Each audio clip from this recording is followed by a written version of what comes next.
I just love the thrill of thinking, what's going to happen next?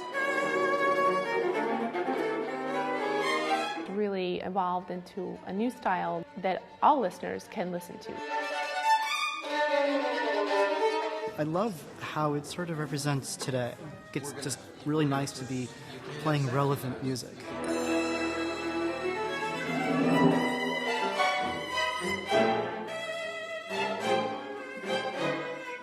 Orchestra 2001 is an ensemble of varying size. At some concerts there are perhaps as few as 15 players. At other concerts there are as many as 45 players, depending upon the repertoire for that specific concert. Orchestra 2001, most important, is devoted to contemporary music. We hope we're introducing to a wide public the best new classical music of our time. That's our mission. In 1988, when I founded the orchestra, we felt that the name 2001, because of the film, 2001: A Space Odyssey, had very clear connotations to the future, to cutting-edge things. Just as the novel 1984, now long past, still has that connotation of futurism. They don't just play minimalist music or just play avant-garde serial music. They cut across all the different genres.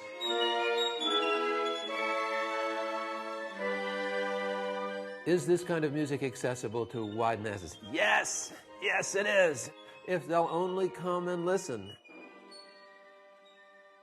The unique thing of Orchestra 2001 is particularly its location here at Swarthmore, which has been sort of the founding bedrock of the organization. Each program that we give always is performed at Swarthmore College, and also is always performed in Center City, Philadelphia. I was a professor for many, many years at Swarthmore College. When I founded Orchestra 2001, it had no relationship to Swarthmore College. But after a while, I realized that I wanted the students to be involved in the orchestra, for the orchestra players to be involved in my classes. And I finally was able to arrange a relationship with Swarthmore College whereby we have the free use of Lang Concert Hall to rehearse. This very hall that we're in today, its initial concert presented a work of George Crumb, which has gone on to be one of the most well-known works in the modern classical music repertoire. George Crumb is a Pulitzer Prize-winning composer. He is one of the greatest living composers in the world today. He has written a lot of music for Orchestra 2001, and we've been performing it just as quickly as he writes it. And this is a great gift. One of my childhood and even adult dreams was, wouldn't it be incredible if I could sit down with Mozart next to me on this piano bench and say, you know, how does this phrase go? How does this go? What do you think about this? Am I doing this right? That would be an incredible thing. I have the opportunity to do that with all these composers, and that's mind-blowing. Andrew Rudin's Viola Concerto is a world premiere. The motivation for the piece was the death of my mentor and friend and teacher, George Rochberg, one of the leading American composers who died in 2005, and the piece is dedicated to his memory. I'm very fortunate in the fact that Jim has really been an advocate for my work. He also is a very fine collaborative artist. There's too much too much from the high players and not enough from the bottom players. Some composers have the experience of literally being treated by the conductor as sit there and don't speak unless we ask you. You know, my own teacher was told in a recording session with Isaac Stern and the New York Philharmonic that if he didn't stop offering comments, they would have to ask him to leave the rehearsal session. Can you imagine? I can imagine what Beethoven would have done to those people. He would have ripped them a new mouth, you know. But no, Jim is a wonderful collaborator. He always wants to know what adjustments to make. Andy, are we still too much for him? Should we be muted? I think it's okay. It was okay that time. The conductor and the soloist are really a team, and what they're trying to do, especially for a first performance, or a performance of a composer who will be there, is really try to say what the composer intended. Right. We're in tempo. Exactly. Yeah. So having said that, it's impossible for a little bit of me to not get in there, and that's one of the reasons composers also enjoy the process. Orchestra 2001 has done wonderful work in the commissioning and premiering of new works. David Finko's piece tells a very unique personal story.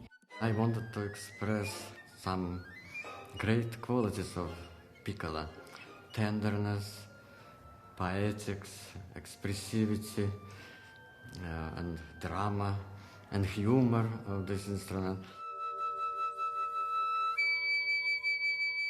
He told me about how he wrote a lot of his young life, living under the Soviet Union, seeing his grandparents killed by the Nazis during World War II. And it's such a compelling personal story. There's darkness in it, but he also has said that there's a lot of hope in the affirmation of life in this piece, as well as memories of his early childhood. I think that with any art form, we love the tradition and the heritage, and we also like to think of it as something that is alive and keeps growing through new works. Contemporary music, it's really evolved into a new style that all listeners can listen to. Like the red violin is accessible to everyone while being contemporary. It's an amazing twist of destiny and fate, because I was given this amazing red Mendelssohn Stradivarius by my grandfather when I was just 16 years old. And many years later, I was performing the music from the red violin, having no idea that there was actually a connection between the violin and the movie. And I was the third violinist in the world to ever perform this piece. And then it was 3 years later that the public, film critics, and music critics figured out that there was a connection between this violin, which had turned out to inspire the story.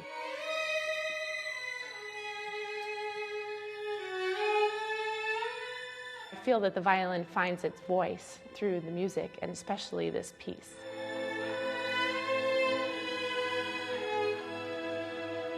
There's always the spontaneity of getting inspired on stage during the performance, and it's like a big conversation between me as soloist and the conductor, Jim Freeman, and the members of the orchestra.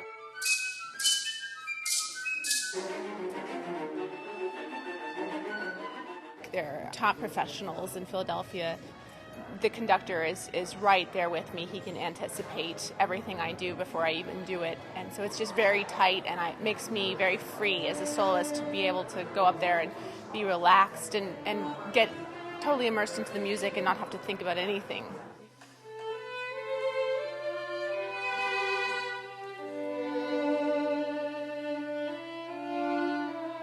There is so much wonderful new music being written today that in our ensemble, in our orchestra, it just feels like we can't afford to do Beethoven and Bach and Mozart. Somebody else is doing that really well, and nobody else is doing what we're doing.